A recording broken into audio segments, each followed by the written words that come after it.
What's up, wrestling fans? Welcome to episode number 515 of the Smark Out Moment Smack Talk podcast, Hot Tags of the Week, where we'll be breaking down some of the current events and rumors and news and gossip and other things that went down in the world of pro wrestling over the past few days that we feel like talking about. I'm rushing through this right now for some reason, and I don't even really know why. I'm Tony Mango, and here's Robert DeFelice. Hey, Tony, how you doing? I'm doing pretty good. How are you? You ever see the thing from back in the day, that the guy who was Dunkin' Donuts commercials? He used to talk super fast. Like, he was literally, like, the fastest talking man in the like world. speed talker kind of guy. You ever see him, like, read the lyrics to Bad by Michael Jackson, like, 30 seconds? God, that guy should have done a podcast. That would have been great. He's just like, we have, like, 108 things to talk about today for this 30-second podcast. He's like, today we're going to talk about number 1, number 2, number 3, number 4, number 5. Like, just kind of go through that. And if he didn't make a career out of being one of those auctioneers, that's a missed opportunity, too. 100. Sold for a buck. There you go. Maybe we should start auctioning off hot tags. Hot tag over here. Hot tag over there. No, what we do is we sell them as NFTs and insist that they're the way for the future.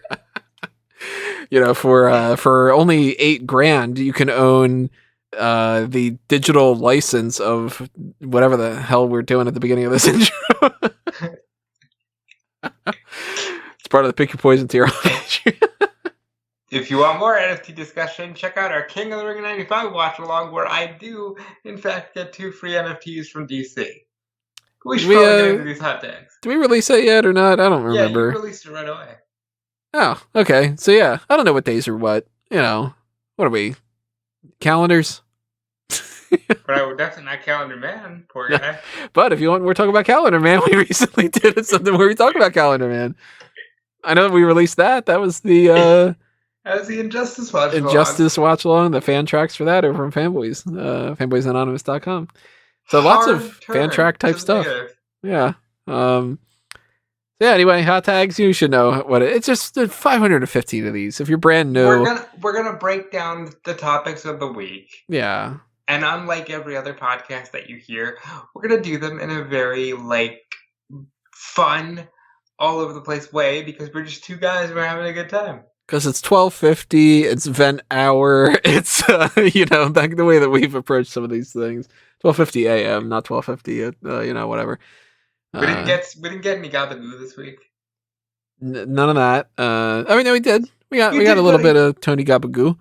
You know what? You did go to Olive Garden, so let's follow up from last week. I did go to Olive Garden. I got the chicken gnocchi soup. I got the shrimp scampi, which I barely ate because I did the whole thing that I had said before, where you just keep asking for more soup and breadsticks, and then you fill up on that. And that is what we call follow through, ladies and gentlemen.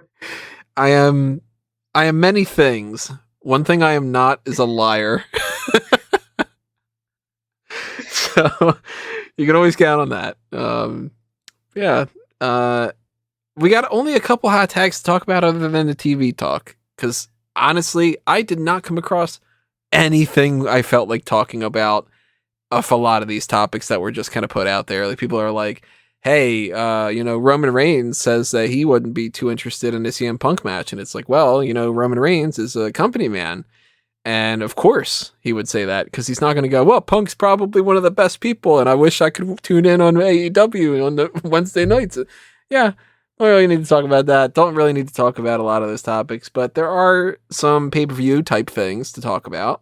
I didn't come across any trademark topics. They did a few this week. We know a few of them that we'll get to when we talk about TV stuff.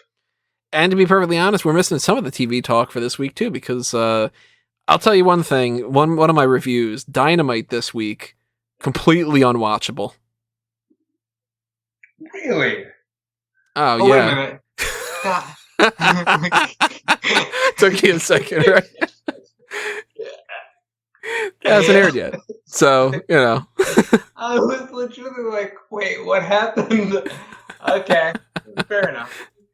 Yeah, so, you know, that hasn't aired yet, so that's one thing. We'll talk about some of the other talking points, and we'll talk about all the other things, and when we do that, we want to know what you have to say, so drop a comment below, particularly if you are on YouTube, where you can actually leave a comment, but if you can't, you know, send it to a tweet, post something on Facebook, put something on the page on smarkoutmoment.com.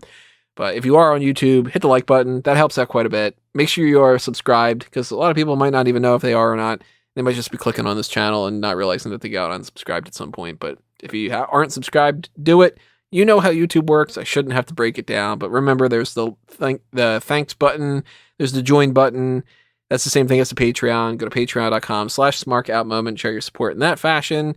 And get access to the Darkcast episodes. Get access to the Pick Your Poison tier where you can request things. There's TeePublic and Redbubble if you want to pick up merchandise.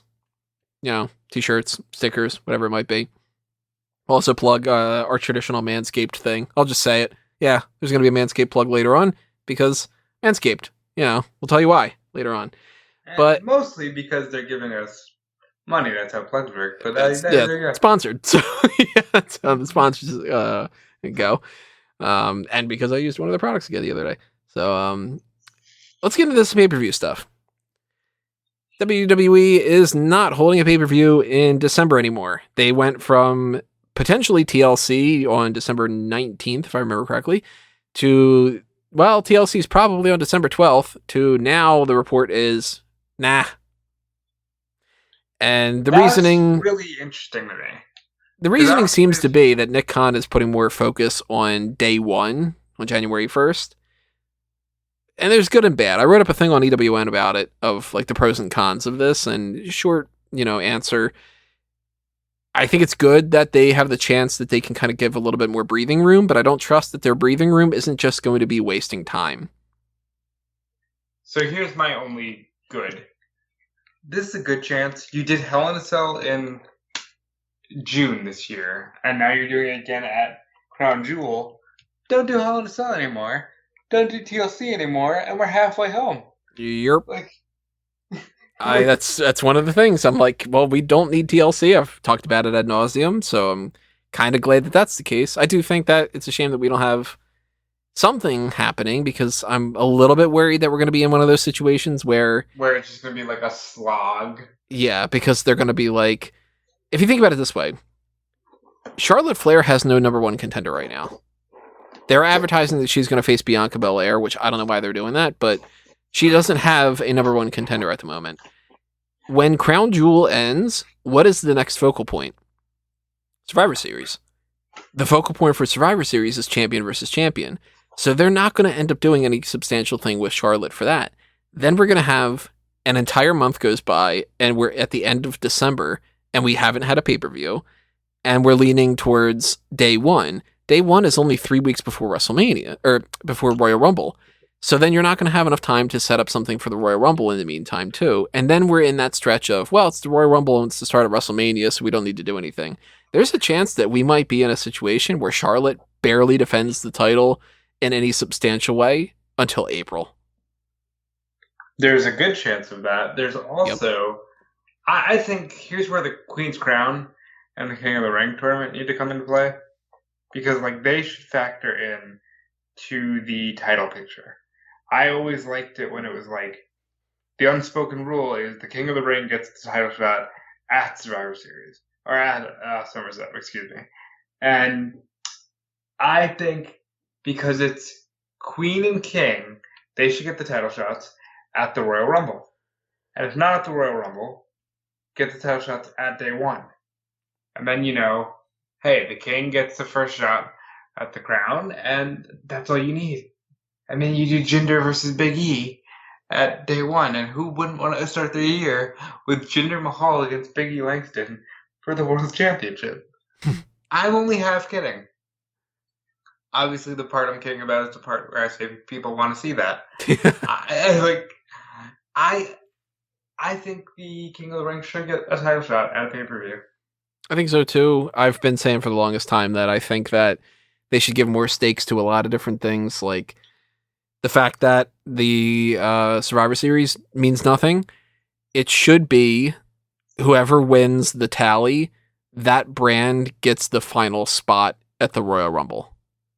So you're at least okay, well, I'm fighting on my Raw brand's behalf because I want to cut the field in half, that I'll have a chance to be number 30. I think that they need to go back to GMs because that's the only way Survivor Series works. And I think it's a waste of a pay-per-view. Honestly, Survivor Series is a waste of a pay-per-view. And I hate that because it's one of my favorites. Because it's like a classic, it is. But it's a waste. Yeah, it kind of is. Because nobody cares about Raw and SmackDown. The best Raw and SmackDown one they ever did was the first one. With, where it was like Shane and Brian were running SmackDown and Foley and Stephanie were running Raw. I thought that was a great show. Because you know why?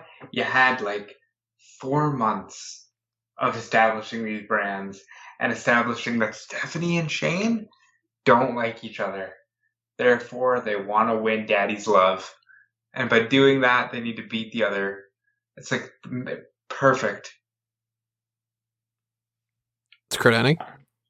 I'll probably be in the minority here, but I think the McMahons on TV are the easiest character devices.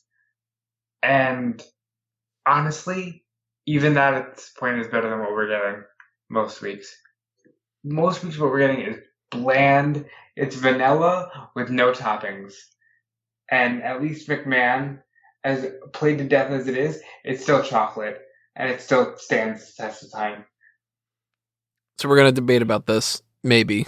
If you disagree with me, it's going to be a debate. If you agree with me, then it isn't, obviously. Jimmy's / Sprinkles. What's your stance on this whole thing? Like, in terms of what do I call them? Yeah. They're fucking sprinkles. Everything sprinkles?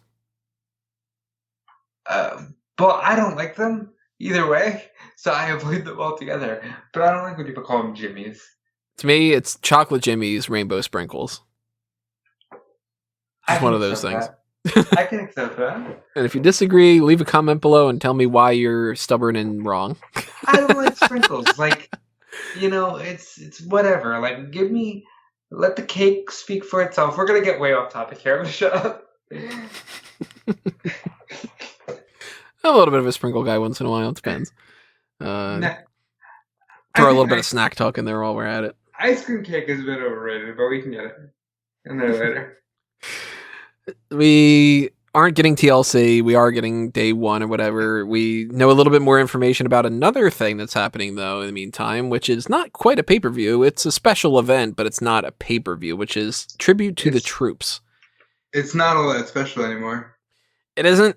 And it's also something that you never really need to watch. Like, nothing ever happens on Tribute to the Troops that you need to see. There's no title changes. There's no character development.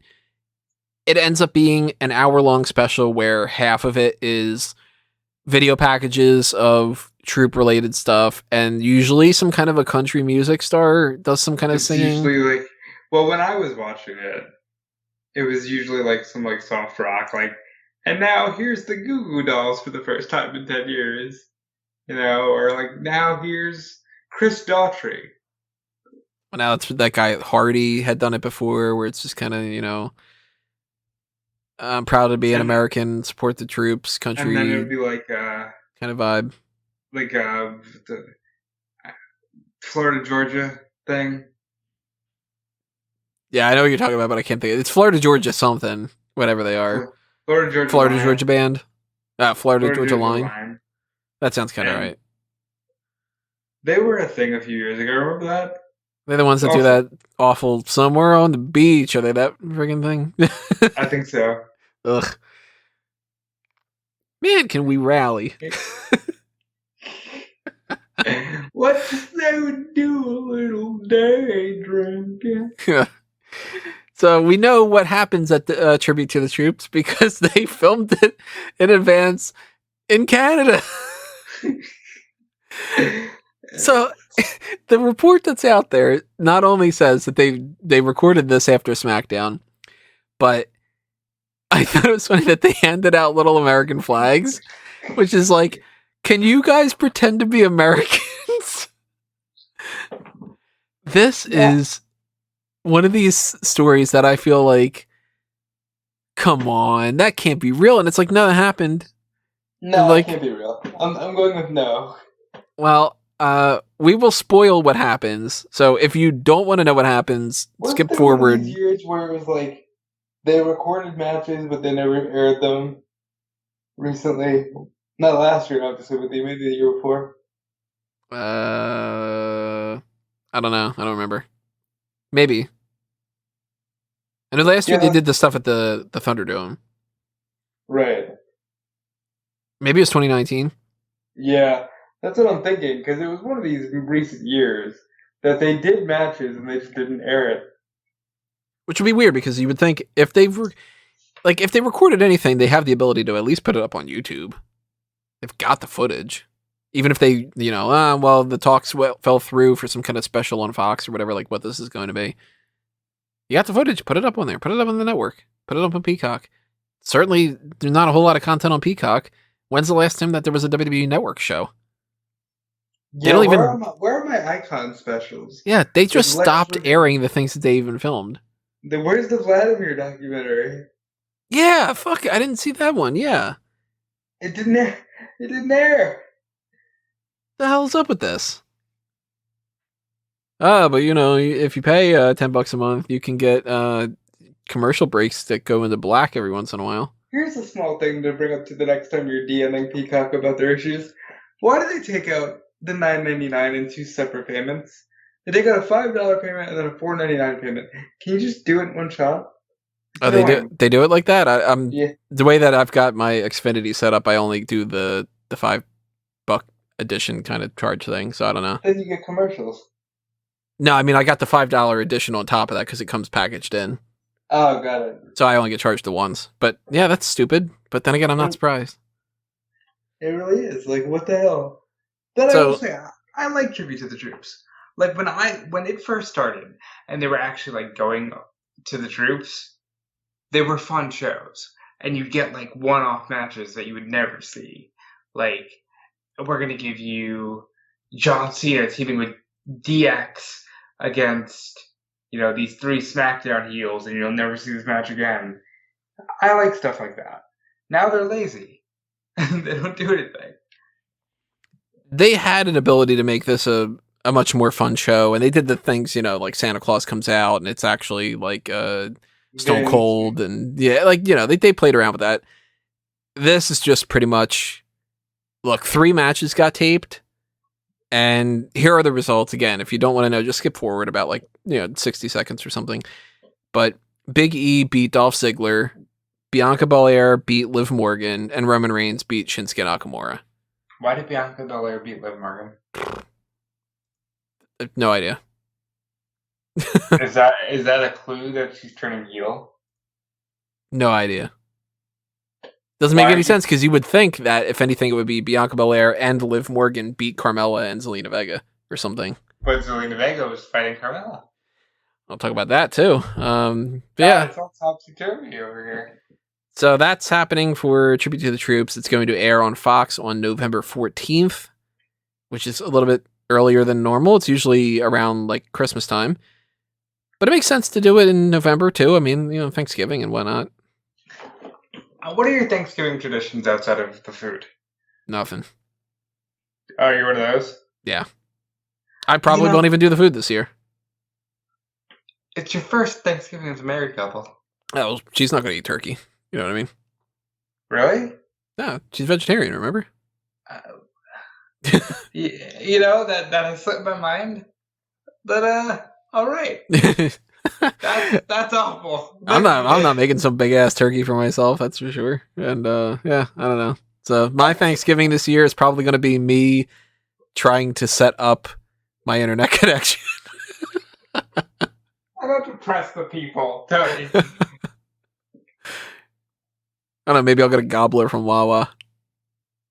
Hey Wawa, you want to sponsor us? I'd be down for that. I like myself some Wawa. I'll promote the hell out of Wawa. Wawa's great. So speaking of pay-per-view stuff, Full Gear.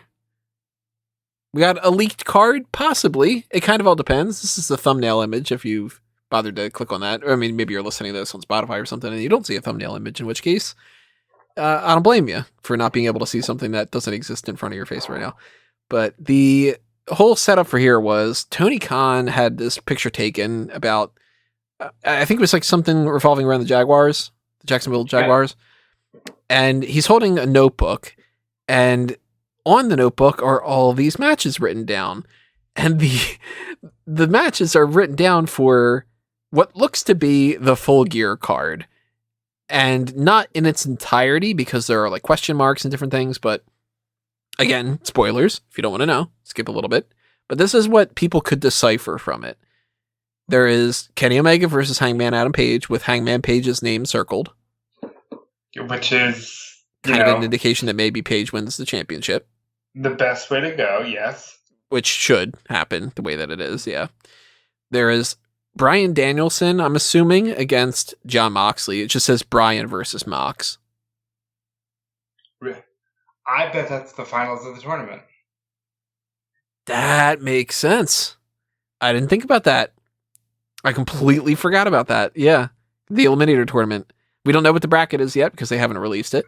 That's something tomorrow night with the Saturday Night Dynamite, right? Yep.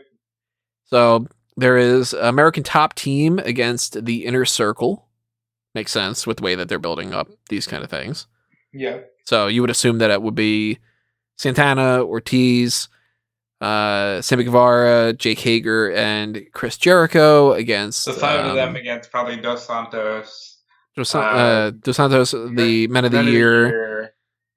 Jorge Masvidal, who keeps kneeing Chris Jericho in the head. And number 5. Maybe the mouthpiece guy. What's his name again? Lambert. Lambert, yeah. Dan Lambert. Maybe that. And then Jake Hager turns on Chris Jericho and joins the Inner Circle. Joins the American Top Team. That'd be cool. On the thing, but I gotta imagine that's where it's going. That'd be cool. I'd like it. It's not like the Inner Circle's really an Inner Circle anymore. Sammy Guevara's got his championship. They're not really hanging out all that much with Santana and Ortiz. You know, do it. Split them up. There's also MJF versus Darby Allen. I like it. Seems like it's just kind of a follow-up to the idea of him insulting him and everything. CM Punk versus Wardlow. Is that what Punk's name was on? From what it seems like that is, yeah. I like that because that means we're getting Punk versus MJF at some point. But I don't know, man. I'm kind of ready for CM Punk to have a match. Like a big one, you know? What would be like a big one in your mind? Him and Bryan against the Bucks. I mean, totally up for that, that's for sure. I can't believe they haven't done Punk against one of the bigger names. And granted, I think he's producing a lot of this himself, where he's like, I want to work so-and-so. So maybe he wants to work Wardlow. He had a great match with Brock Lesnar. He tried to have a match with Ryback, didn't work out. I'm sure Wardlow can benefit.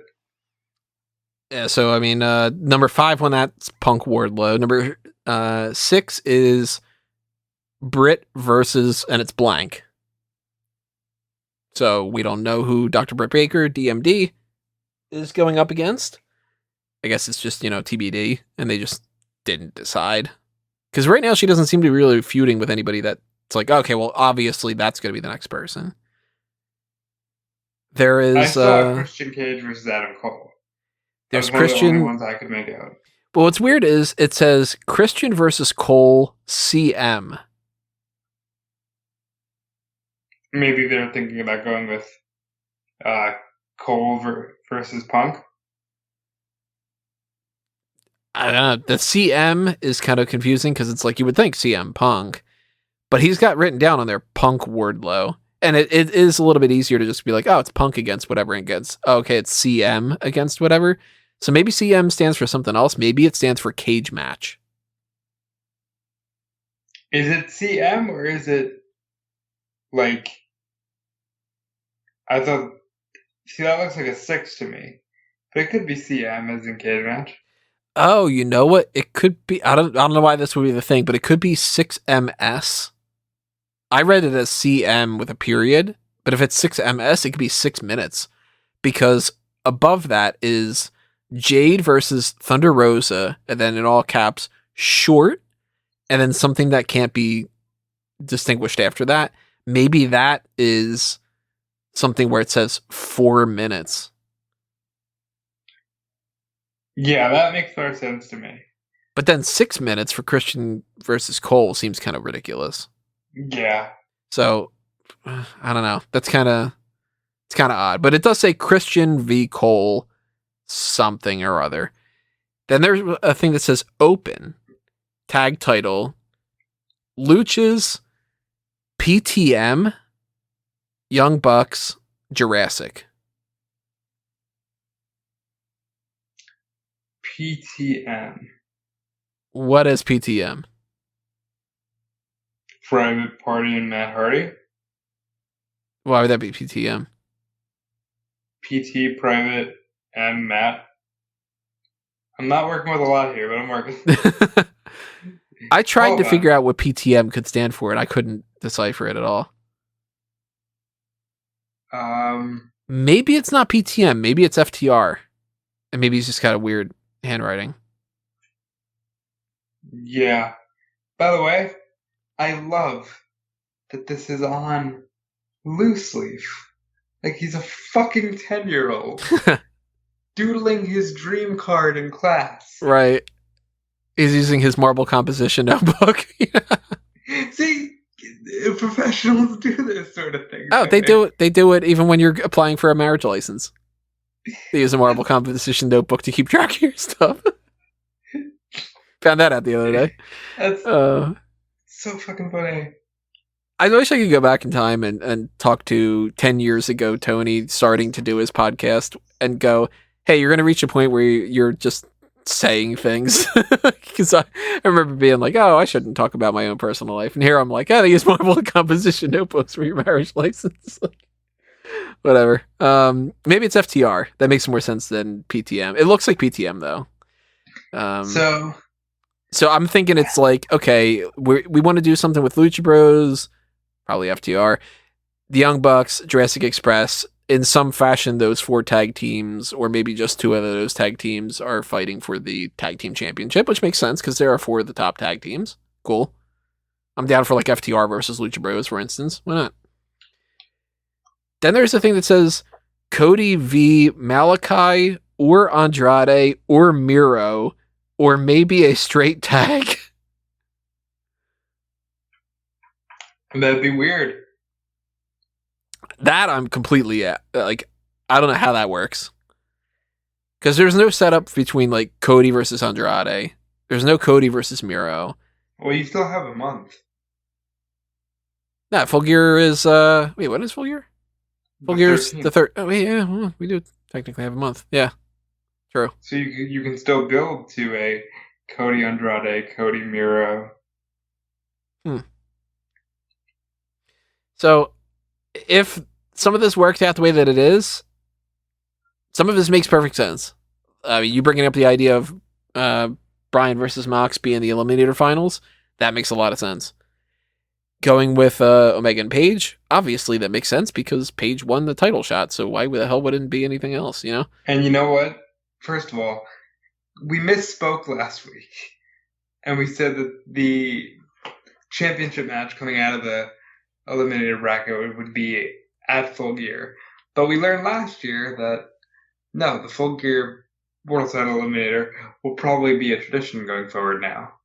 You know, like, they did it last year, they're doing it this year. It'll probably be a tradition. What I think is interesting, and what's great storytelling is, what was the finals of the Full Gear tournament last year? I don't remember. Kenny versus Hangman. Oh, really? Oh, yeah. Huh. That makes sense then. Not bad. Good on you. Good on you, Tony. Now, we won't be doing Full Gear predictions and coverage the way that we normally would, just because I'm going to be, out of the mix. But maybe you and Callum will record some kind of, yeah.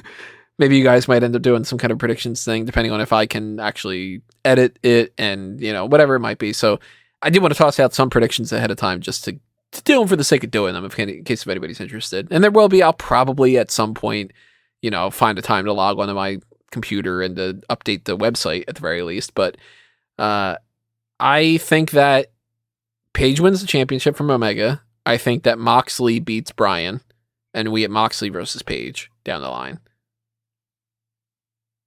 Now, so last year, this was Winter is Coming. Do you think they do Winter is Coming again? Totally. I think Bryan beats the shit out of Hangman. I've harped on every platform that I don't think Hangman will be champion for very long at all. Because he doesn't need to be. I think Bryan beats the shit out of Hangman. And turns like heel or? Well, yeah, turns heel. It would suck because I want Bryan and Punk versus the Bucks. But I think Bryan could turn full heel on Page.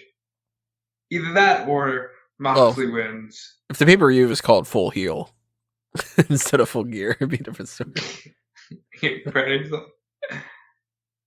I don't think that that's necessarily the case. There is a chance that Omega retains over Page and Bryan beats Omega, but I don't think that's happening either. I think Page wins. And I can see Moxley fighting Page so that Page has somebody that he can beat. And I can see Moxley turning heel more so than Bryan. Yeah, I can see Moxley turning heel. But I also agree that Page isn't probably going to hold the title for either way, I think Page loses it right away. I think he's losing it by Double or Nothing. You figure Double or Nothing's probably Revolution March? He could even lose by. Or no, May. May, right? Yeah, because Revolution should be in March. Or February. They did it in February before. So yeah, you do February, you do May. I think that by May, Page is dropping that championship. If he wins it, of course, and he might not even win it. But Inner Circle most likely beats American Top Team. MJF probably beats Darby Allen. CM Punk probably beats Wardlow. See, I think Wardlow beats Punk. I'd be cool with it. Wardlow hasn't won anything yet, and Punk needs to lose. I'd be more than okay with Wardlow beating CM Punk. Especially if it's MJF fucks him over or something. That'd be cool. And then we can get at Winter is Coming or whatever it is, we can get CM Punk and Darby Allen teaming up against MJF and Wardlow. It's a match I'd be interested to see. And they've been wanting to do that. We got whoever Britt Baker is up against. Clearly it doesn't matter because it's just who do we have her up against? So she'll beat whoever it is. I'm curious if Jade Cargill and Thunder Rosa, if they have a match, like what is happening with this written out card, if that has any kind of factors in with the TBS championship, because we know that's supposed to be January 5th. I think it will, and I think that Jade will win, because I still think TBS should stand for That Bitch Show. Not to be confused with That Big Show, Paul White. Well, it's Jade Cargill. Well, it's a bitch show. I think it's more so Cargill just gets a short squash, and it probably doesn't have anything to do with the first round of the TBS championship tournament or anything. I don't remember when they said that's supposed to begin, but it's supposed to end on January 5th. So they haven't yet. They're going to tell us next Friday. Okay. The Cole Cage thing, it's kind of up in the air. I don't know. The open tag title. I'm very curious about this idea of Cody versus Black or Andrade or Miro or a straight tag. So that must just be him being and then ? That kind of deal. And then Cody should do something, and these guys should do something, but we'll figure it out. Yeah. But this is a good way of we'll figure it out, because he's literally writing it. He's literally trying to, a month ahead of time, he's trying to figure it out. Yeah. Imagine that. Planning things out, doing things. Doing your job. I would look at this card and I would say, obviously there's some people that are missing that I would try to incorporate on the card in some fashion. We don't see anything potentially from those people Cody, Malachi, Andrade, Miro, unless it's all of them against each other. You're missing a little bit of people, but no Dark Order, but that's okay. They don't need to be a part of everything. No Ricky Starks, no Brian Cage. So I don't know about what they might be up to, but that feud can't just keep continuing over and over again. Oh, well, it's over now, finally. Yeah. Orange Cassidy isn't a part of this. No Lance Archer. No. Who else do we have that is missing from this? honestly, everybody else, it's like, that's okay if they're not on there. Like, nobody's going to go crazy if TH2 isn't on there, or if, Bobby Fish isn't wrestling Christopher Daniels. It's just kind of, I think it's a pretty solid enough card. You can get some other people in there. Maybe like an Eddie Kingston is a little bit missing from it, but not too much. You can miss a pay-per-view.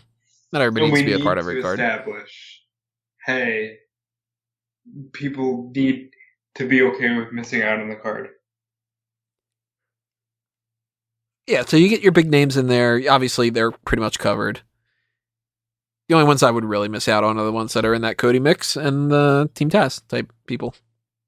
Although I still think that Brian Cage should just, leave and go to WWE. But that's a different thing. Let's talk about Brian Cage for 5 seconds. Because I'm beginning to feel real bad. Everybody is just like, meh. And I feel bad about it. Yeah, because he should be a bigger deal. At one point, he was like, hey, Brian Cage is coming in from Impact. And remember, AEW, I'll say this, went from little engine that could to like, okay, we got a better lit TNA. So like, okay, they're right up top with WWE. They grew so fast. They went from little engine that could to little engine that did. Yeah, that's right. They thought they could, and they actually did. Here's the topic that was a debate. This has nothing to do with anything except for the fact that we just talked about the little engine that could, and it reminded me of it. But this is something that a friend of mine was asking a bunch of us about the other day, and it sparked a little bit of a debate. How many chugga chuggas before the choo choo? So how many chugga chuggas, not how many chuggas? Or chuggas, I guess. So chugga. 8. Yep, 8 is the right answer that I said. Chugga chugga chugga chugga chugga chugga chugga chugga choo choo. That's how it goes. Yep. We had a couple people that were like, "Oh, it's like 4," or like, "Ah, it's 6 of them." It's like, no, you're wrong. It's 8. It's 8. Well, anyway. Well, it can be 4 if you're just counting the chugga chuggas. It's 4. If it's a 4 like set, yeah, that kind of thing. Such a dumb thing. But yeah, that was a whole debate the other day where it was like, no, you got to say it, and then it was like, oh, well, what's your rhythm of the, that kind of thing, and it's like, all right, well, now we're in line to go see the Bond film. That kind of thing. It's chugga chugga chugga chugga chugga chugga chugga chugga. If you disagree, drop a comment below. Keep the discussion going. Why not? If you disagree, you're wrong. Somebody out there is like, there's 3 chuggas, and it's all called Jimmy's, and why don't you guys actually talk about wrestling? Why don't you guys talk about wrestling? I clicked on this for a wrestling show, and you're getting into we are that quintessential, like, we're 2 guys, and our podcast is just a bunch of inside jokes for 2 hours. You would think by listening to the hot tags that I've got some form of ADHD. I promise you I don't, but it's just the hot tags come around and it's like, all right, it's 1:30 in the morning and I've got plenty of other work I'm going to do. And let's debate the chugga chuggas before the choo choo and whatever. Anyway, plug time. Champs Giving Tournament. We got that going on right now. King of the Ring is happening. I could have done the transition with talking about the King of the Ring, but I decided not to. Right now, we are in the final round. Who is the best King of the Ring of all time? Especially because we haven't decided who the next King of the Ring is. Your options from what you've picked: Stone Cold Steve Austin or King Booker T. Vote while you can. Both of these piss me off. First who do you think it should have been? If you're just talking about who should be, Owen Hart. It's Owen Hart, or if you want to go all the way back to just King of WWF, it's Randy Savage. No, I voted for Macho Man over Stone Cold, for sure. The idea that Stone Cold Steve Austin is a good King of the Ring because he walked up to the podium and said, Austin 316 says, I just whipped your ass, is the biggest misconception of all time. We've talked before about how these tournaments tend to lean to people just voting on that they really like Stone Cold, and I think that same thing's happening here. Well, because WWE does it too. They're like, well, King of the Ring launched the career of Stone Cold. No! Austin was in the kickoff show the next month against Yokozuna, who was so fat that the ring broke. Like, no! He happened to win King of the Ring because Hunter was being punished, but he could have had any match and said, hey, get that piece of trash out of my ring. Austin 316 says I just whipped your ass. Nothing to do with King of the Ring. King of the Ring elevated Owen Hart. Booker T, I'd probably vote for here. I wouldn't vote for anybody after Booker. I can tell you right now, my vote is going to Booker T over Stone Cold, and you got a couple days to vote on that, and I'm quite decided on how we are going to address the breakdown of the Champsgiving tournament, because currently right now, just the way that schedules are, it's going to be a little too crazy to just be like, let's just, do whatever, and we'll add this extra video, I'll do this extra podcast. Might be a dark cast. I don't know for sure. Kind of depends. I know that Crown Jewel is happening next week, so we need to do the predictions on a weird day, and then we're going to do the post-show on Thursday afternoon. So, I don't know. Maybe we just address it during the hot tags for next week. That's probably what's going to happen. Instead of dedicating a whole video to the Champsgiving tournament, because I don't think that's going to get a whole lot of clicks, to be honest. I don't think anybody really necessarily is going to be like, I want to know what these guys have to say for who they voted for instead of that. We'll talk about it in some fashion, whether it is the Darkcast or it's hot tags or something that we record on the side. But vote while you can. And I would tell you a topic that definitely needs more precise scheduling and cannot go without being addressed is the topic of your family jewels.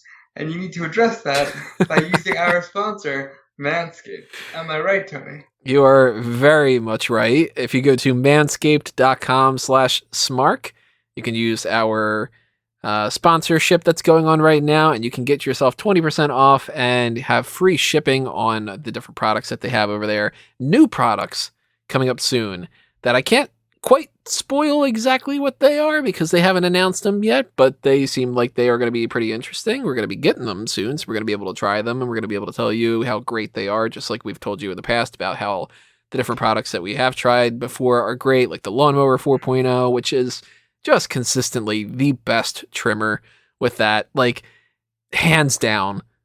And I'm not hands down in the sense that, you put your hands down and that's how you use it or something like that. Well, I mean, I guess you technically do. I mean, you're not putting your hands all up in the air, not wave your arms around like you just don't care kind of a thing. But Whoop, there it is. that comes back to the whoop, there it is thing. There you go. Or maybe it's the woot, there it is. We still didn't decide on how that plays out. But, that... I was watching Survivor Series 93 the other night. A lot of whoop, there it is. So in the fall of 93, people were just like, this is the phrase. Whoop, there it is. So, I mean, that stuff is great. The whoop, there it is great and everything like that. But the Manscaped stuff that we were talking about before, that's stuff to keep your eye on about. The, we talked about the Weed Whacker all the time, the best nose trimmer at all. I used that again literally last night, and it's just, you're done. It's no issues whatsoever. You are going to feel so good when you use Manscaped products.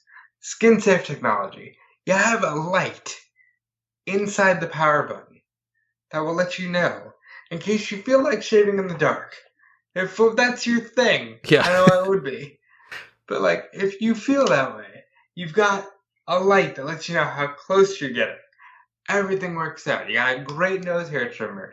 You've got great foot deodorants and ball washes and body washes.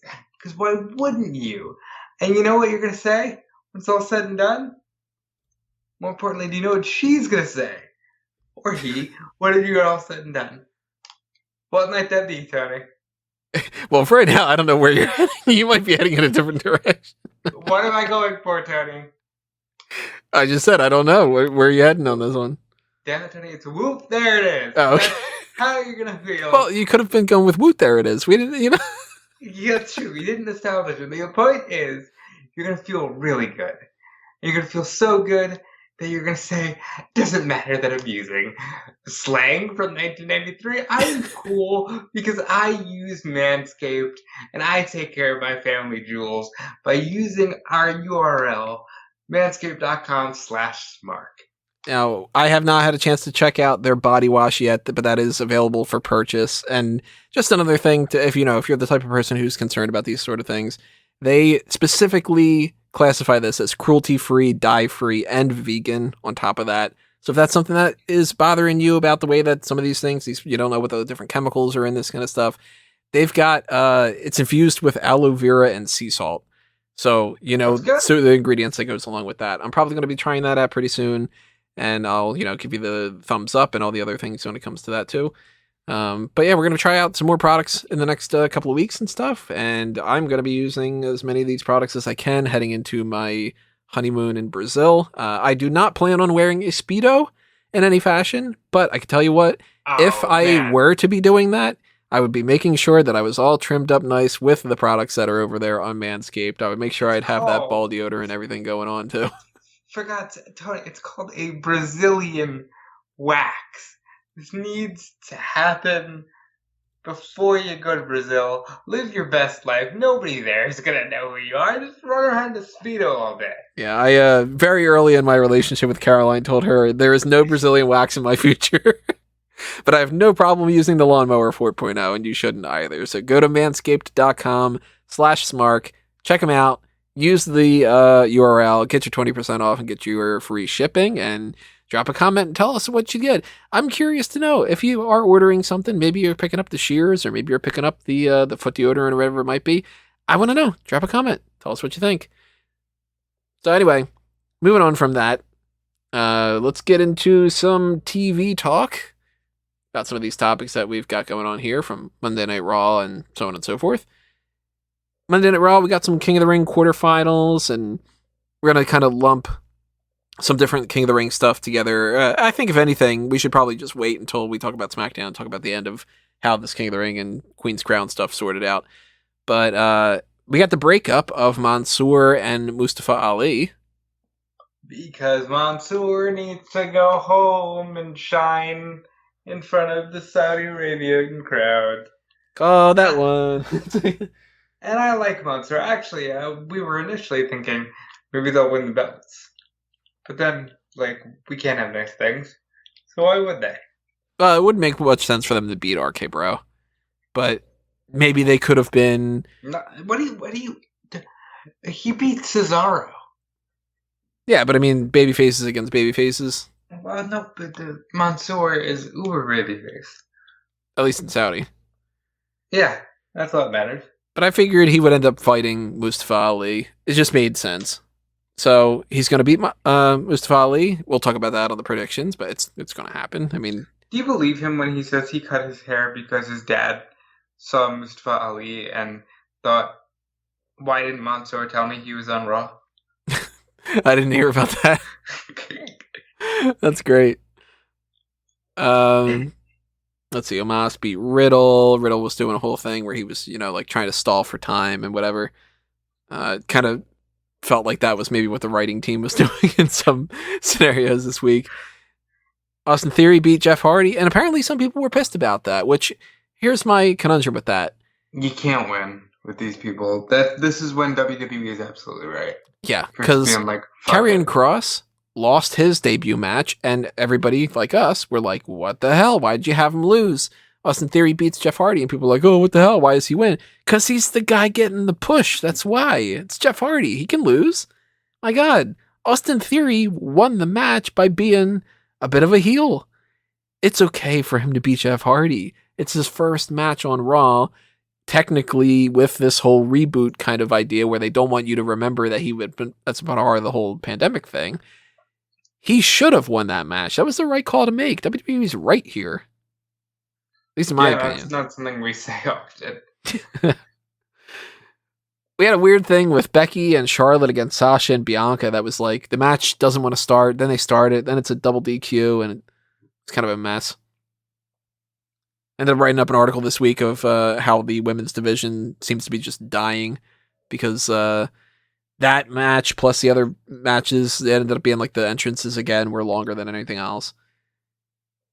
And do you remember when Justin Roberts used to be like, "This is a Divas match. This is a Divas match." Yeah, That's how I feel. it was Divas match.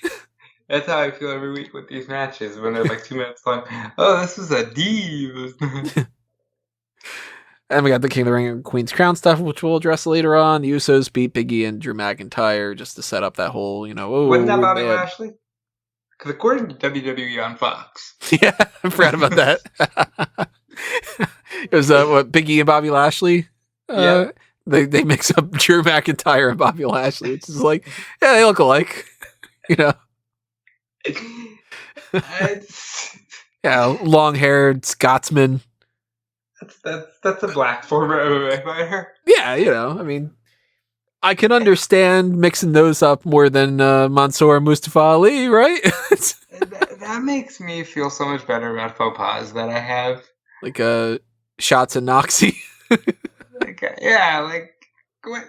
You're a company. Even if you're just a social media guy, you're representing both WWE and Fox. And you dropped that ball. So I don't feel as bad. You know who probably made up that graphic? Brandon Wilson? I was going to say, it was probably that woman that had said, I just got hired by WWE and I don't know who their champion is. It's like Billy Lashley or something. I want to interview her. I would be, because look, people can be assholes. And I'd be so kind. I just want to be like, what were you thinking? You had to know. Like, you can't just say, hey, I just got this job and I have no clue what the fuck I'm doing. Imagine getting hired by, like, I don't know, Lockheed Martin. And it ends up being like, hey, so I just got this job here. I don't know what I'm doing. I don't know. My passcodes are like 685 something or other. I'm watching this, experimental aircraft. They call it like the B-15 bomber or whatever. I don't know. You'll find out about it eventually, like one of those kind of deals or something. I hope I get to interview her one day because she really does seem like a sweetheart. And what a terrible mistake. Now, I have to admit, with NXT, I was not able to really watch the show fully. I was bouncing around, having a bunch of other stuff going on at the time. So I watched the show, but I didn't watch the show. You know what I mean? Even the coverage that I did was like very spotty. I'm noticing right now that I have in Andre Chase University, and I forgot to add the rest of it. Because that was a terrible person. That was a scenario where Brandon, I think, was the guy's name, if I'm remembering correctly. I wrote down the name under my list of, keeping track of all the extra characters for the year. I think that it was Brandon. Let me double check about that. Brandon in Andre Chase University. Maybe that was Brandon Wilson for all we know. A student named Brandon upset Andre Chase when talking about Odyssey Jones and how Chase cheated so he could lose to LA Knight. There you go. That was one of the segments. Tommaso Ciampa beat Joe Gacy. So we know that Joe Gacy is not in the match against Braun Breaker. Hold on. What is this gimmick they're doing? Harlan? What? You know what it is? It's Black Widow calming down the Hulk at Avengers Age of Ultron. Why? Because they saw the movie and they were like, wouldn't that be kind of fun if we did that? It's got to be that. It has to be. For better or worse, this Parker guy with the shaved head, he's not giving me Brock Lesnar vibes anymore. But he is giving me a ton of Lars Sullivan vibes. Oh, that's not good. That's not good. Hey, Parker, if you're listening to this, if you message someone on Instagram and they're not biting, leave it be. Well, no. The Joe Gacy will just stroke his cheek gently, like cheek. He said. Yeah. Yes. Cheek. The one on his face. What was that? It's got to be the Black Widow and Hulk thing. the sun's getting real low. 'Cause Yeah. she does it with his fingers and with her fingers on his hands, and it's like, all right, they're going to do that with that, and it'll calm down the big hulking brute kind of deal. Except it does the opposite. But no, it calmed him down. Well, it turned the big hulking brute on the other person instead of like onto Gacy. What is the gimmick there? He is psycho angry. Right, because but it doesn't give off the weird energy of like, I'm Joe Gacy and this is a safe space. Here's my big hulking incel friend. Why is he an incel now? I don't know. There's nothing at all that indicates he's an because incel. why is he so angry? Like what happened here? Why is he gently needing to be caressed? We're gonna find out the backstory of why he's so angry. Is he's just kind of like, it is just Jimmy's. What is that? Like he's like, I say chugga chugga choo choo. Like that was the vibe I got. You want to know why I said he was an incel? I don't know. That's the vibe I got from his interaction with Joe Gacy. Like I got Festus without the bell. They're making fun of modern culture, though. Safe space. My big hulking friend just needs some love. Like what's happening here? Well, one thing that's not happening is Joe Gacy's not winning that championship. Thank God. Yeah. Well, it needs to go to Steiner. I haven't watched a lot of NXT 2.0, but two acts that I really enjoy, Mandy Rose and Toxic Attraction, and Bronson Reed. Bronson... Braun Breaker. Steiner. He's a fucking Steiner kid, okay? Like, call him that. Like, Braun Breaker is a star. I know I forgot his name for 5 seconds. That's their fault for giving him a stupid name because I wanted to call him Steiner. But like, he's so good. He looks like a wrestler. He moves like a wrestler. He walks, talks, acts like a professional wrestler. He's so good. I'm imagining a resume right now where it's just bullet point list of like things I do like a wrestler. Walk, talk, eat. So, dance, But you want him to avoid the dancing until we get to the point where he's Brodus Claying it up and Funk is on a roll. Some of the matches we got though: Samoan Ghost, Zion Quinn beat Malik Blade. Ivy Nile from Diamond Mine beat Valentina Varosh. Julius Creed beat Ikemen Jiro. I don't remember where in this, but they did a promo for Solo Sikoa, I think is what it was. Yes. That is one of the names they trademarked. That is another Uso brother. He's Jimmy and Jay's brother. What's his name? It's Jimmy J and it's what? It's John? It's Sifa. That's just like his name's Sifa? His name's Sifa Fatu. Huh. So, yeah, I mean, the likelihood that they would have gone with that anyway to begin with is, not what's happening. Well, he could have just been Jimmy J and, you could find another J name. Because, I mean, it's John and John and Josh. John and Josh, yeah. So you can't use John and Josh. So you take out John, Josh, Jimmy, J. What other J names are there? See, like, there's Jake, but that's too much of a white name. Like, sorry, there's no, like, I'm Jake Uso. Like, that'd be weird. There's... Let's see, boy names that start with J. We've got James, Jacob, Jackson, Julian, Jaden, Josiah. I could see him go with, like, a Julian Uso or a Jaden Uso. There's Jordan. See Jordan Uso. Yeah. Jason, Jasper, Jasper Uso. Juan, no. Justin. Justin Uso, I like it. Jesse Uso. Jeremy, Jax, Javier, Jet, Jorge, Journey. Okay. Jensen, we already have a Brooks Jensen. Can't do that. Joaquin. I like the idea of a Jet Uso. Like Jay, like he's just Jet. He's Jet Uso. There's Jeffrey. Jeff Russo. Jameson, Jamie, I don't know, maybe he's Jumanji. J name.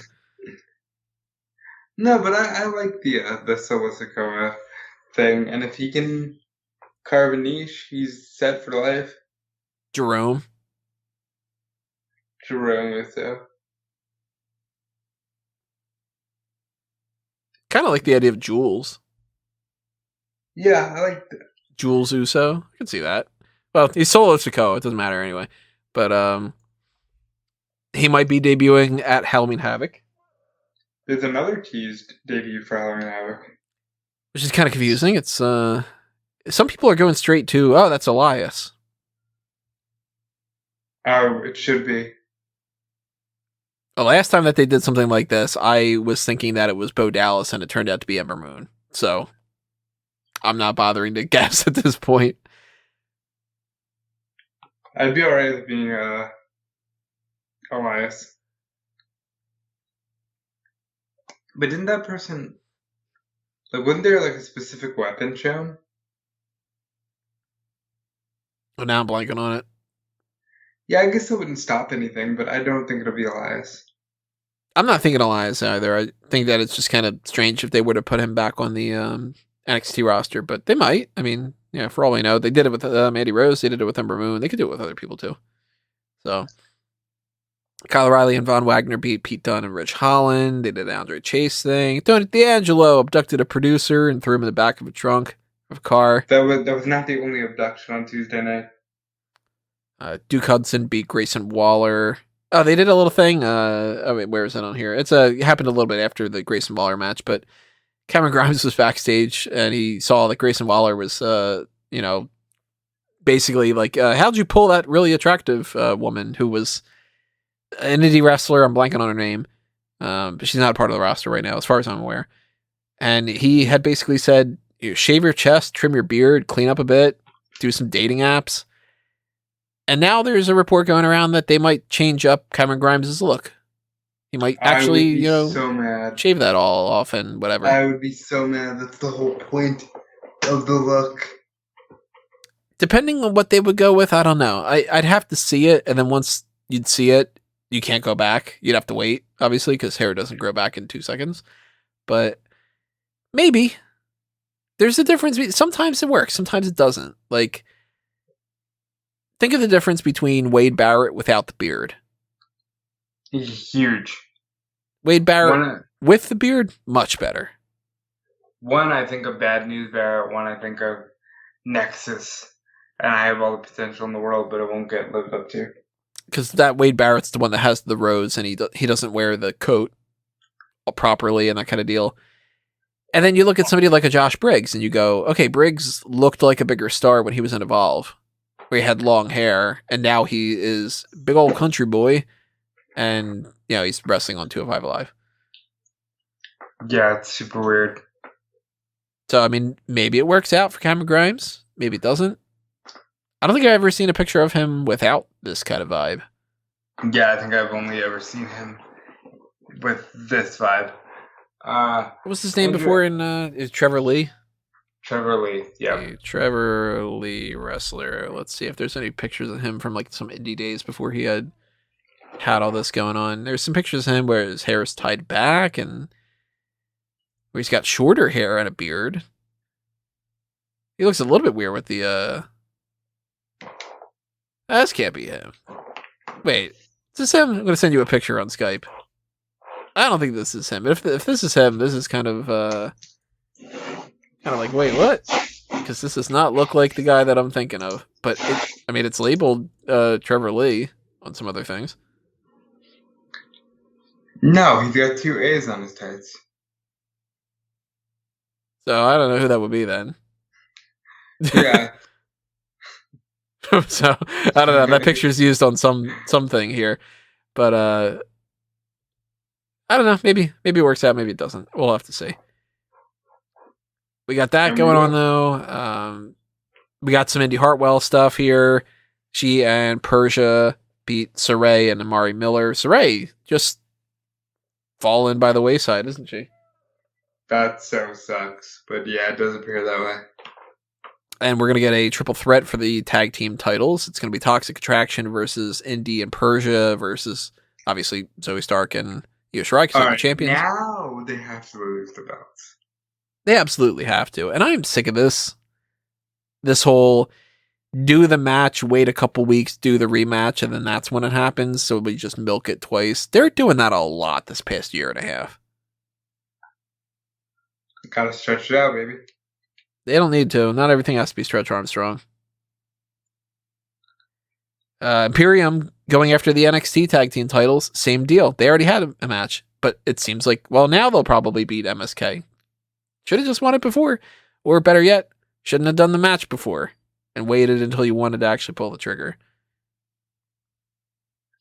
Yeah, because there's no reason to give them that extra win other than to swerve the people. But we'll see what happens here. Well, speaking of swerve, not only did Isaiah Swerve Scott retain his championship for a swerve, but right after that, lost the championship. And the new North American champion is Carmelo Hayes because the NXT Breakout title shot is under Money in the Bank rules. I like it. I thought it was great. I was like, you know what? They did a whole cool setup where Santos Escobar had abducted Hit Row, which is like, yeah, we know that he does that. He literally did it with Joaquin Wilde and Royal Mendoza, and he tried to do it with who was the other one he tried to do it with? He got Mendoza. He got Joaquin Wilde. There's somebody else he wanted to do that with, didn't he? I'm thinking of when they tried to abduct him. That's what it was, yeah, which is great. Hey, you can't abduct me. I'm the one abducting people. I can't abduct me. Or can I? Yeah. But once again, the NXT parking lot proves to be the most dangerous place to be in the world of wrestling. Yeah, if you really want to have a match that like settles the score, like Edge should not challenge Seth Rollins to a Hell in a Cell match. That happens every year. You want to challenge him to a match in the parking lot of NXT, then you know that shit's going to go down. Sometimes there's cars there. Sometimes you lose your career right after that. Yeah. Oh, Jesus Christ. Yeah. No fooling. Sometimes you get abducted by zombies in that damn parking lot. Michael P.S. Hayes did it. Yeah. Then sometimes you strike it rich on Bitcoin right after. It's true. So Hayes is the new North American champion. I think that's pretty cool. I liked that swerve. I thought that was a good way of doing that. Because I was just like, all right, well, Escobar wins the championship. I pre-wrote it out. I'm like, all right, he wins the championship. It was inevitable. And he retains. And I'm like, okay, damn. I literally talked about the idea of, wouldn't it be interesting if it's a swerve and he retains and then we figure out what they're going to do afterward. And then it happens. Thumbs up. I liked it. Good things are good. So then we got some NXT UK stuff. This one is just sort of, yeah, we talked about spoilers before. They're up on there. We know how this all plays out. Nothing really big going on for this week. Yeah. Sometimes you don't have much more to say, you know? Talk about for 205 Live. I still don't even know the names. Champion wrestled. Yeah, he wrestled a guy who's like 400 pounds on 205 Live. Yeah, right. I did not watch all of AEW Rampage because they had that overrun with SmackDown. I did. Bryan beat Suzuki in a great match. Punk beat Seidel in a really fun match. Ruby Soho won via backslide against the Bunny. Taz sang the music really stupidly, but I love it. So it's all good. And American Top Team beat the Inner Circle when Jorge Masvidal once again hit Chris Jericho with his knee, allowing Scorpio to pin him. So let's talk about SmackDown and go back in time and kind of recap some of the other things we talked about with the tournaments here. SmackDown, and I'll be writing up an article about this. I feel like for a 2.5 hour show, they really only needed an hour. And there was a couple good things on there. We got two particularly, three pretty damn good matches. But then we got a lot of filler as well. I feel like there's a sneeze coming on, but it just doesn't want to come out. So in the middle of this, I might end up just being like, they filled a lot of time with, Edge cuts another promo on Seth Rollins, who cuts another promo in retort to Edge. I counted, as far as like promo type segments goes, there was a series of quick insert kind of things, like Zelina Vega talking to Carmella, Becky Lynch, Sasha Banks. But there was the Edge promo, the Rollins promo, a Brock recap, a contract signing, the Hit Row vignette, the Sheamus video package, the Happy Talk segment, and the Charlotte Flair video package. Extra half hours, pretty much. Can we cram a couple more of these promo things in there? Lots of filler. But we did get the continuation of the King of the Ring tournament and the Queen's Crown semifinals and everything. So at this point, now we know that the tournaments are balancing out this way. It's going to be Finn Balor, who beat Sami Zayn, against either Xavier Woods or Jinder Mahal. Yep. And it could go in any of those three directions, because we've said it before. Xavier Woods, he's been talking about this for years. He's the sentimental favorite. He's who I want to win. But WWE doesn't like to give you good things. So the likelihood that Jinder Mahal ends up beating him is really high up there. And then if that's the case, then Jinder could beat Finn Balor. But I would lean more towards Finn Balor in that scenario. And I still think that Jinder Mahal, even if he loses, Finn Balor could beat Xavier Woods. All three of them have a chance to win. And even though my favorite to win would be Xavier Woods, he's the one that I think has the least likely chance to win. Right. I would agree with that. I would say that poor Xavier, don't tell them how much you're looking forward to something. And yeah, that's pretty much it. On the Queen's Crown side of things, that is playing out in a way where Zelina Vega had beaten Carmella because Liv Morgan distracted Carmella. How long has this Liv Morgan and Carmella feud been going on? At least 3 months now. Feels like it. At least 3 months. And it should have ended in Extreme Rules. In an Extreme Rules match of some sort. Yep. But it's continuing. And Vega is going to face the winner of either Doudrop or Shayna Baszler, because Baszler wrecked Dana Brooke and Doudrop beat Natalya. They went against the whole Queen of Hearts thing. I was hoping that that would have been how they did it. So I'm under the assumption now that this is going to be Zelina Vega against Shayna Baszler, and that Baszler is going to beat the living shit out of Zelina Vega. Yeah, at this point, and I had said for weeks on end, even before, like when we had heard the Queen's Crown was starting, I was like, all right, Carmella's my pick. They fucked me there.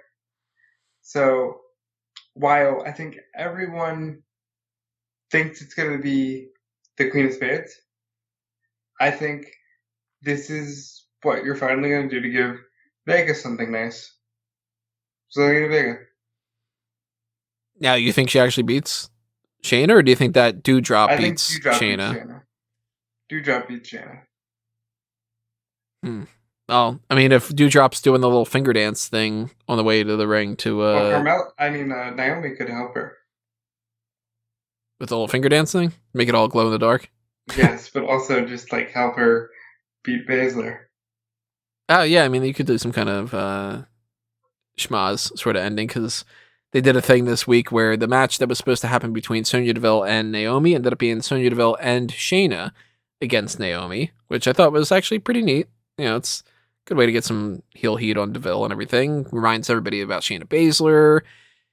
Gets Naomi a reason to lose because it's a handicap match.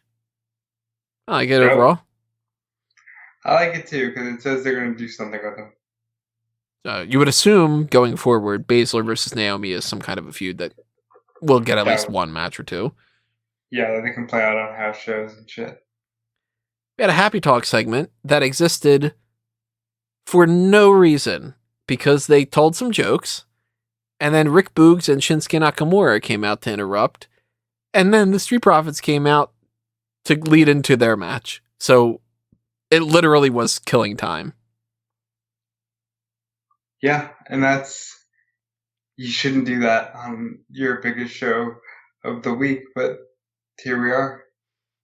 Big fan of the street fight, though. Usos against Street Profits. Usos retain. Hey, remember when I pitched a similar match for Extreme Rules? Would have been great if they would have had like a ladder match or something, right? Yeah. I mean, you put two of the best tag teams in the match. You tell them to go ahead and do it. Good things are good. Good things are good. Yeah. They did a little reference to the Dudley Boys with the get the tables thing. Tez jumping over the ring post just like it's fucking nothing. Like that guy can jump out of the ring over this leaping thing better than I can adjust myself in my chair. It's insane. It's absolutely insane when you really think about it. But Tez is great, man. More power to him. Sasha Banks beat Becky Lynch with a little bit of help from Bianca Belair. Good match. Good, you don't think it's a great match. I think it was a fantastic match. Because, it's Sasha and Becky. And again, like we just said, good things are good. Sasha's great, Becky's great. Is it overdone? Of course it is. But it's WWE, so what do you expect? Well, as far as it's WWE, so what do you expect? The last 20 minutes of this was Roman Reigns coming out, Brock Lesnar coming out, and the contract signing, because of course you have to have contract signings because you're obsessed with that, was basically a one-sentence segment, which was, I've already looked at the contract with my advocate, Paul Heyman. And then Roman Reigns goes, ooh, you Paul. son of a bitch. And then that's the end of SmackDown, which I was just like, man, they didn't even do anything. Like, it's just... I've enjoyed Mountain Guy Lesnar. Mountain Guy Lesnar is my favorite Brock Lesnar. He's just sort of happy. It's like Punk in a way. Just sort of happy to be there. Like, I enjoy Mountain Lesnar. And why is Roman Reigns so untrusting of Paul Heyman? Like, Brock could just be bullshitting and you're just falling for it. Be smarter, Roman. And ultimately, Paul Heyman can't beat you in the match. Right. So, if you can beat Brock, then you can beat Brock. Which he has, but obviously not as many times as Brock has beaten him because WWE needed to milk the living hell out of that feud for 19 They years. didn't even know what they were milking. They were just like, we have to milk it. Then it turns out they're like, almond milk. I wanted soy. Yeah, both terrible. Regular milk. Rockwell. Go milk. Go milk. Yeah, milk is great. Just the cheerleading section for milk right now. It's just like when Ralph. Go orange, go apple, go banana. Well, maybe it turns out that WWE gets milk with vitamin R. I've been drinking my milk. Had to add some Simpsons things here, somewhere in here. So that's the hot tags. Yeah, not a crazy week. No. In the world of wrestling, and our life's a different story. But anyway, drop a comment below. Tell us your thoughts on these things and anything else you want to chime in about. Tell us your favorite Malk story. I don't know. And we will continue on with the rest of the other things that we've got going on, at least as far as this plan. What the plans are just sort of crazy. I plan out as much as I possibly can, and I am to a point where it's like, all right, well, let me plan to consolidate my 5 to-do lists into one to-do list. About to-do lists. And my to-do list has sections of combined to-do lists and everything. But at least for the current idea of how some of these things are going to go over the next couple of weeks, the next main event that we're going to have is the predictions set for Crown Jewel. Predictions and review, because it's back-to-back. Pretty much, yeah. We're either going to record the predictions on Tuesday, or actually we might do them on Monday night. Yeah, it might be Monday night, it might be Tuesday, it might be Tuesday night, it might be Wednesday, it might be Wednesday night. It's certainly not going to be Thursday, because Thursday is Crown Jewel, and then we'll do the post show. Thursday morning, what are you talking about? Yeah, do it right after. We'll be like, all right, our predictions are whatever, and now that you're listening to this, Crown Jewel is just about to begin. But we're going to be doing the pay-per-view coverage stuff for that. Do another round of the hot tags, which most likely will at least include in some fashion the Champs Giving results, and then whatever else, of course, happens. Then we are on the week that is the 10-year anniversary of Smack Talk. No wonder I have so much gray hair. And that the current plan that's totally why. is Only to the podcast. yeah, it's the only one. That is the week of the wedding. So that is going to be the last thing I'm going to be recording for a little bit. It's going to be a live episode. I don't know what day we're going to do it because the wedding stuff has been insane to try to figure out. So I don't know exactly when that's going to be good, but I am leaning more towards it's going to be that Tuesday or Wednesday or so because it's just going to be too difficult to do some things a little bit closer to the end of the week. And that is going to be a combination of the Q4 mailbag with whatever else we decide to talk about.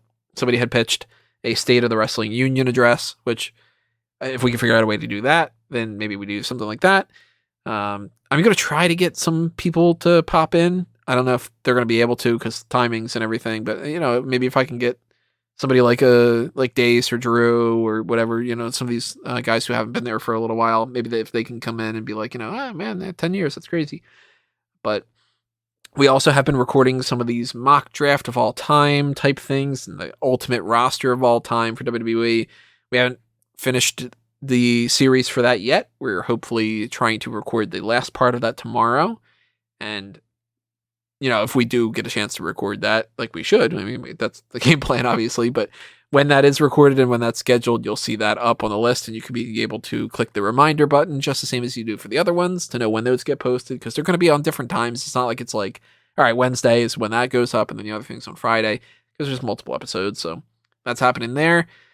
Rob and Callum will possibly be recording some other stuff in the meantime, maybe taking care of the hot tags, maybe. Yeah, these will be like in the middle of the day and maybe more coherent. No, I'm sure they will be because Callum will keep my ass in check. So maybe these guys will do some kind of Full Gear predictions. I wouldn't ever expect them to do like a Full Gear post-show type of a thing or whatever, especially because they don't have access to do the whole crazy editing things that I got going on or whatever. But maybe there's some kind of content like that. Maybe I'm able to record something. I'm not going to bring my microphone with me, but maybe I'll record something just on my phone and upload it as like a YouTube short. I don't know. I haven't figured it out yet. And then we get into Survivor Series, and the predictions for that probably is not going to be a podcast unless it's just for those two guys. I don't know about coming back and doing the post-show for Survivor Series, but that's the game plan. You certainly will. I will have... Choking. Great. I was going to make a joke about having gone through withdrawals, but instead I'll just choke. The idea behind it made you immediately start going, oh no, I can't handle it. Yeah, there you go. Like I just started choking thinking about the lack of recording with Tony. And then we start getting into the end of, the absolute end of November. And then the next thing you know, we're heading into that December break of like, what do we do? Because we're getting into the, AEW and WWE end of the year awards and whatnot. And then we get day one. And then, dude, I can't believe it was a year ago almost, with the way that you rushed that we started all the Bond stuff and all the... It's been a wild year. It's been, to say the least, a wild year. So that's what's coming up over the course of the next few weeks that we know of. Things can change. The card is subject to change, so the podcast is subject to change. Plenty of stuff on smarkandmoment.com to check in the meantime. There are things on fanboysanonymous.com as well if you want to check that out. I'm going to try to write up some content for fanboys. I started writing up an article about changes that they should make to Pokemon Home when I couldn't sleep earlier. Just like, here's 5 suggestions that they could change to Pokemon Home. And I want to get into some more, fantasy kind of fanboy stuff. We're not going to have the time to do anything too crazy anytime soon. For instance, the Mount Rushmore of Spider-Man villains, but I definitely want to do that as soon as I possibly can. There are some movies coming out. Maybe for, I was going to call it No Way Home. Is it No Way Home? Spider-Man No Way Home comes out in December. So here's another thing too. I don't know how I'm going to check out some of the movies that are coming out soon. I know that Eternals comes out November 4th. And I don't know if I'm going to get a chance to see it then. You'll just check it out later. You'll survive. I might. I don't know. I want to check it out on the 4th, and that's my game plan. But, I mean, that's right before I leave, so I don't know. But Ghostbusters is going to be when I'm away, so I'll have to wait to do Ghostbusters. I wanted to check out Red Notice on Netflix. That's coming in November. That's the Rock movie. Is in that one. We'll watch that one. Yeah, so I mean that we'll have to wait a little bit, but I'm hoping to do a fan tracks for that one. Top Gun Maverick comes out at some point. I don't even know. House of Gucci, the Hawkeye series is coming out. Oh, that's Christmas though. There's Nightmare Alley. I don't even know what that is. I wrote that down. I don't remember what Nightmare Alley is. And there's Spider-Man is like December 17th. I think The Kingsman comes out around December or so. Matrix 4 comes out. There's going to be some interesting things. So if you do like that kind of content, head on over to fanboysanonymous.com and then, check out things like we just did the Injustice fan tracks. Watch the movie along with us. You can't respond to our jokes and us respond to you, but, you can kind of... You will see me go from... You'll see a very hard shift if you watch that movie with us. And I do really, really want to do a live fan tracks. I think that would be a lot more fun if we can settle on something where God knows when with everything that's going on. But one idea that I had, if I can do it, was I was thinking, and this is very baseline. I don't have any idea if this could happen, but I was thinking about maybe doing a movie marathon around Christmas and maybe having some kind of a live stream of just, hey, let's do a fan tracks of both Home Alone movies or something, just kind of, if anybody wants to pop in and it's like, all right, that's the time code, flip to that part of the movie, like that kind of deal. Maybe, I don't know. Maybe I'm putting too much on myself. Maybe. I am. Well, that's part you just are. Yeah. But we'll figure it all out. It will be a good time, no matter what. You need to actually celebrate the fact that you're getting married, so do that first. Movies can wait. But I do love movies, so... I mean, we all love movies. So, movie stuff coming in the future, wrestling stuff coming in the future... As long as you're following us, all over the place, then you can see whatever is happening on Smark at Moment and Fanboys Anonymous and me at Tony Mango. Maybe I'll post some pictures of some wedding stuff or something on Twitter. And I never really post much on Twitter unless I'm complaining about stuff. Or like earlier today, I was like, yeah, there's no debate that the mini M&Ms are better than the regular ones. Like that kind of thing. I just felt the need to tweet it. But yeah, follow me, follow Fanboys, follow Smark at Moment, follow Rob. I miss the mini M&Ms commercials. But follow me on Twitter at DudeFleece. You should know where I work by now. It's Fightful.com. Check out Sean Rustap at Fightful Select. And I'll catch you guys whenever. And we'll see you next time, everybody, with the predictions for Crown Jewel and all the other stuff we were talking about earlier. So, behave. Or else. Yeah. Yeah. You. Or else that Sami Zayn picture that I might post up on the screen right now, he might get you. You. Yeah, you know who we're talking about. You. Yeah, Barry. Adios for now, there, everybody. We will see you next time. But for now, this has been another Smark Out moment, and we are being counted out.